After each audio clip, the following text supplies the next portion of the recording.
Hello, my name is J.J. Washington, and I serve as the National Director of Personal Evangelism at the North American Mission Board.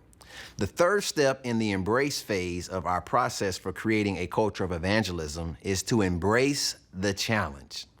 Now, Henry Blackaby reveals this challenge. Here's a quote from him directly. The key to spiritual leadership, then, is this: for leaders to understand God's will for them, hence the plan, and their organizations, then they move people away from their own agendas and on to God's agenda. So the challenge is basically leading change, leading people away from their own agendas and towards God's agenda, specifically the plan that you created for evangelism. Now, I know this from personal experience. You can tell by all of my gray hairs. I'm actually kind of young, but it doesn't look like it because my hair is just graying out. The world, the devil, and the flesh will oppose you as you endeavor to lead the church toward God's agenda. I can tell you from personal experience. So it is important to lead with both courage and wisdom. Now let's drill down on wisdom. Now, different situations require different kinds of leadership approaches. So adapting your approach to the demands of your situation can help with leading change effectively in your context. This is called situational leadership. So depending on your situation, here are a few leadership insights to help you as you embrace the challenge of leading change. Now, let's say you're in a startup. Maybe you're in a situation where evangelism needs to get started. I mean, it's a brand new work. Perhaps you're serving in a church plant or a replant, and you're just wondering how to initiate evangelism. Well, here are the leadership opportunities. First of all, the opportunity is that you get to ignite evangelism. That's a great opportunity. Also, you get to start fresh. There's no pre-existing rigidity or anything like that, structures that existed. It's a fresh start. You get to do things right from the start, so you're not correcting something that was already in place. You're just starting right from the start. And you have people around you that are usually excited about the possibilities of what God can do. Now, here are the premiums.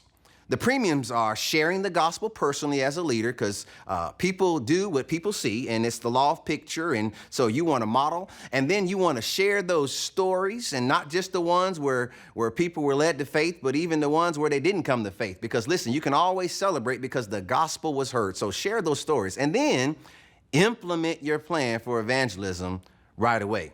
Now, let's say you were in a turnaround, like the situation that I walked into when I was pastoring recently. Maybe you're in a situation where evangelism has fallen off the table, and you're trying to get evangelism back on the table. You're trying to restore it. So you're serving in probably a revitalization situation, and you're just probably pondering steps to return the church back to evangelism. So here are the opportunities. First of all, the opportunity is that God called you there to restore it, friend. You get to restore evangelism, put it back on the front burner. And here's this is a great opportunity. People are usually ready to move forward because the problems have already convinced the people that change needs to happen. Hence, the lack of conversions possibly, or the lack of baptisms that they've seen in the last few years. All of that has taught them that change is essential. And here's what I've also learned. A little success looks like a lot of success. The church that I went to, they hadn't baptized anyone in 5 years before I got there. Now, when we baptized our first new convert, the roof nearly came off the building. I mean, the place was going crazy. It was so exciting to see that. So a little success looks like a lot of success. Now, here are the premiums. Again, sharing the gospel personally. You can never get over that one. Sharing your stories of you sharing the gospel, weaving those in your sermon illustrations, talking about it over lunch with your people, whatever.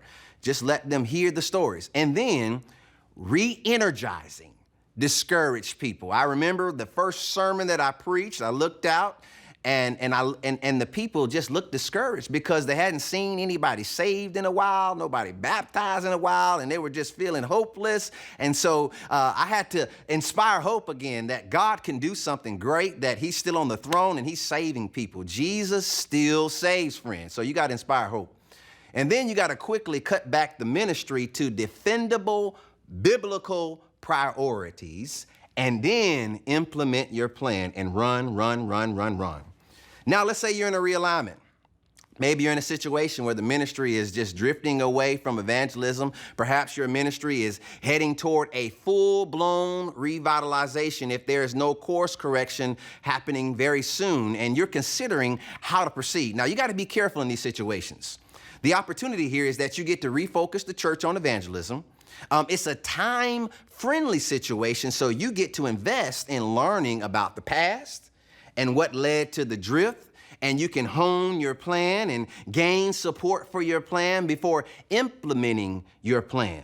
Now, the leadership premium here is also sharing the gospel personally as the leader, sharing your stories of you out sharing the gospel, and then patiently, watch this, teaching the people about the problems so that you can build consensus for the needed change. So in a turnaround, the problems teach the people that they need to change.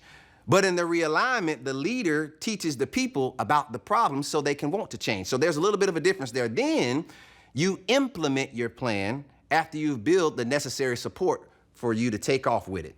Now, let's say you're in a sustaining success situation, and maybe you're in a situation where evangelism has been successful, and perhaps you're serving in a ministry that has multiplied through prioritizing evangelism, and now you're just pondering how to take them to the next level. The opportunity here is that you get to take evangelism to the next level. You get to keep people motivated and growing and not complacent. Time-friendly situation. This is a very time-friendly situation. So you can invest here again in learning about what has led to the success in the past. Again, honing your new plan for how you're going to take them to the next level and gaining the necessary support before implementing your plan. Another thing that's usually in place is a strong team in a sustaining success situation, and people are typically already motivated to be successful in this area of evangelism. And the foundations for continued success are already usually in place as well. Now, here are the premiums. Sharing the gospel personally as the leader, sharing your stories. Be creative here on how you share your stories. Weave them in sermons, over lunch, wherever. Just make sure they're hearing about it. And again, not just the ones where they come to faith, but just sharing the gospel. And then taking the time to earn the right to lead since they are already successful. And then avoiding costly mistakes early, and then shifting to take the church to the next level in the area of evangelism through the implementation of your plan at the right time with the appropriate support. Friend, let me leave you with this. No matter how hard it gets, and it does get hard, it does. Can I get an amen? But let me tell you this, be encouraged. Why? Because the Lord has placed you right where you are for such a time as this. So embrace the challenge, and with the Lord's help, you can do this. God bless you.